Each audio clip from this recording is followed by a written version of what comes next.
Also, apparently I was smarter than myself this morning.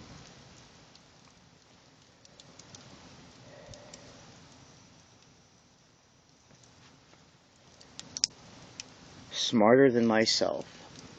Doesn't that make you wonder what that means? So here we are, apparently going to do Proverbs 14. I mentioned on Sarge Faria, Sargefaria,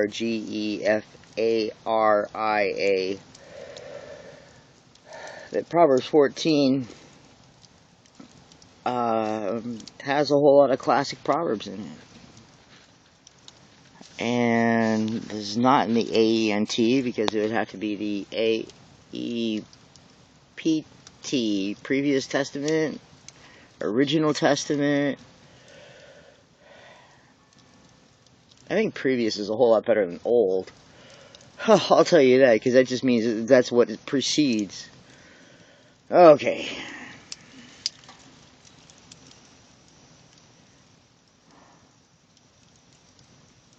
The wise woman builds her house, but the foolish pulls it down with her hands. So I'm guessing that means the foolish woman. Isn't that interesting? It's a proverb for women. So, you may wonder why I have honk and joy up as graffiti. There's a book called Honk for Joy, or Brake Lights for Joy. There we go. Brake lights! I don't know how many times you've heard your mom ever say that. Brake lights! Verse 2. He who walks in his uprightness fears the Lord, but he who is perverse in his ways despises the Lord.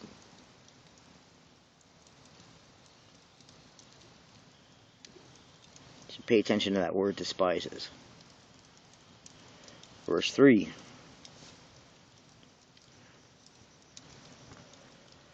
In the mouth of a fool is a rod of pride. Alright, so maybe it's not verse 3 in this particular... I mean, it is 14 verse 3. But maybe I could say the third proverb. But when I got to like 6th, 7th, 8th, 9th, 10th, I guess I could say that. But the thing is that 6, 7, and 8 is one proverb. And so the verses don't necessarily fit that. In the mouth of a fool is a rod of pride, but the lips of the wise will preserve them. For Christina. Where no oxen are, the trough is clean, but much increase comes by the strength of an ox.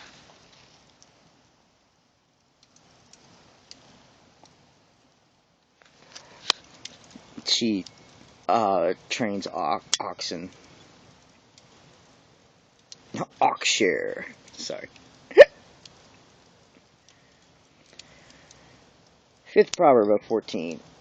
Although these divisions are absolutely arbitrary. A faithful witness does not lie, but a false witness will utter lies.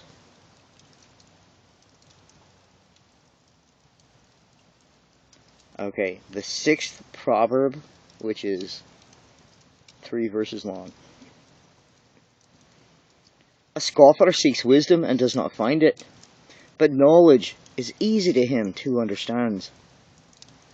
Go from the presence of a foolish man when you do not perceive in him the lips of knowledge. The wisdom of the prudent is to understand his way, but the folly of fools is deceit. Fools mock at sin, but among the upright there is favor.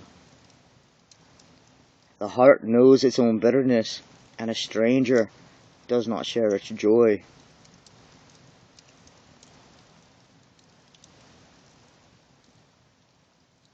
I think that's for Zach. The house of the wicked will be overthrown, but the tent of the upright will flourish. I think that's for me. Yahweh!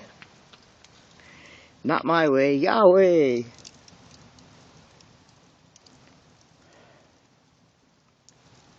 There is a booklet called the Didache. Didache. Didache. Didache. The Didache.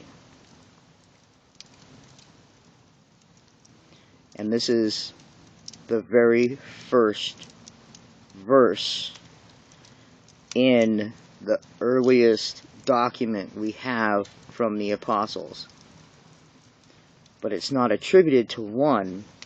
It's attributed to a group of them sitting around like a group of elders trying to determine how to have the witnesses, the new witnesses, the martyrs, the new witnesses, learn what the gospel is. And this is the very first verse of the Didache. There is a way that seems right to a man, but its end is the way of death.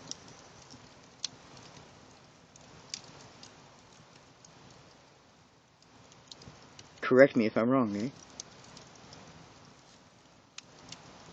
I could be wrong. Said it before, I'll say it again. I could be wrong. I used to say that everyone should read the book of James once a month and the Didache every few months, as in every 3 months, so 4 times a year. And I used to also say that, hey, maybe it's not a bad thing for people to memorize if they're illiterate. It's a good work. Even in laughter the heart may sorrow, and the end of mirth may be grief. Here's this word.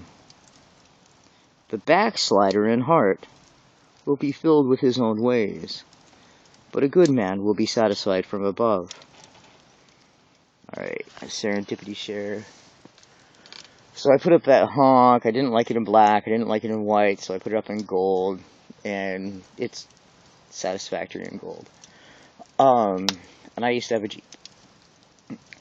And so I'm walking down the street after I'd done this, and so here comes this gold-colored, late 80s, early 90s Jeep Wrangler, gold paint, you know, and so I'm laughing, because what I've been thinking about was when it was appropriate to honk, and how often had I been honking when I had my Jeep across the whole country.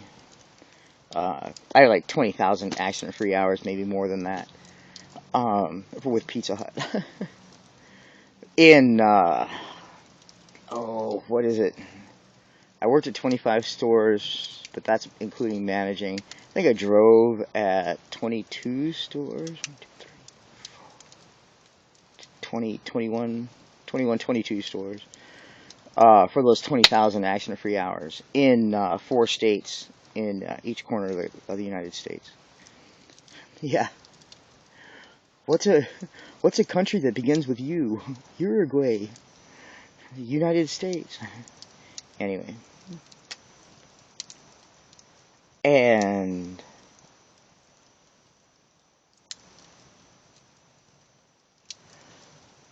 so there's this Jeep. And so I see it, this golden Jeep.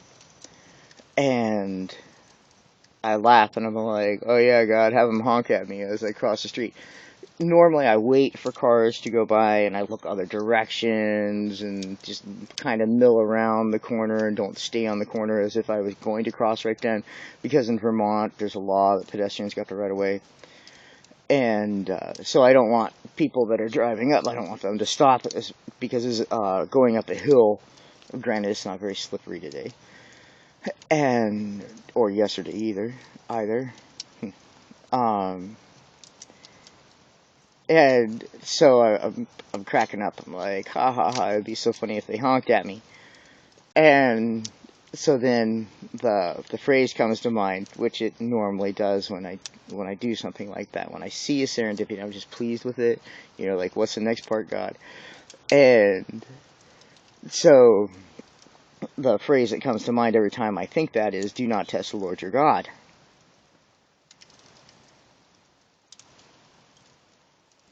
And what happens?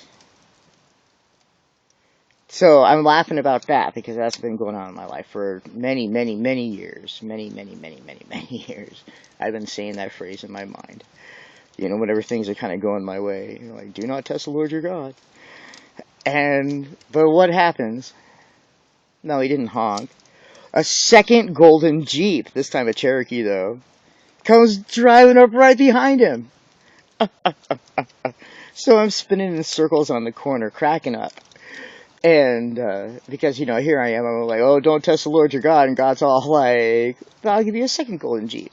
Because these people were not related to each other. I know this for a fact. And so it was just I was in the right place at the right time. Okay. And so here's one of the original backslider verses. The backslider in heart will be filled with his own ways, but a good man will be satisfied from above. I really like that. So now, this is a whole separate set. Quick-tempered, rages, and this is a long proverb, so pay attention. And the camera comes on. The simple believes every word, but the prudent considers well his steps. A wise man fears and departs from evil, but a fool rages and is self-confident. A quick-tempered man acts foolishly, and a man of wicked intentions is hated. The simple inherit folly, but the prudent are crowned with knowledge. The evil will bow before the good, and the wicked at the gates of the righteous. The poor man is hated even by his own neighbor, but the rich has many friends. He who despises his neighbor sins, but he who has mercy on the poor, happy is he. So this is something that Paul's talking about when he's traveling with Barnabas to the Jerusalem people. They're like, as long as you got mercy on the poor, do they not go astray who devise evil? But mercy and truth belong to those who devise good. That means draft and construct. In all labor there is profit, but idle chatter leads only to poverty. The crown of the wise is their riches, but the foolishness of fools is folly. That's the most intense thing you've ever heard in your life. A true witness delivers souls, but a deceitful witness speaks lies. In the fear of the Lord there is strong confidence, and his children will have a place of refuge. The fear of the Lord is a fountain of life, to turn one away from the snares of death. In a multitude of people is a king's honor, but in the lack of people is the downfall of a prince. He who is slow to wrath has great understanding, but he who is impulsive exalts folly. That doesn't say don't be wrathful. That's not. You can read the rest of this. So I'm going to take this last 20 seconds that I can. It doesn't say don't be wrathful. It says if you're slow to wrath. So when it is time to be wrathful, be wrathful. Last night I had people who were overextending their welcome here and their stay. Okay, and I tried to indicate to them numerous times by pulling the wood out of the fire that it was time to go. And then one of the people went and threw more wood in the fire after I had pulled wood out. So I went and I tipped the bucket and I showed them wrath. And I said, maybe it's time for you to go. Cherish this new love. Be well.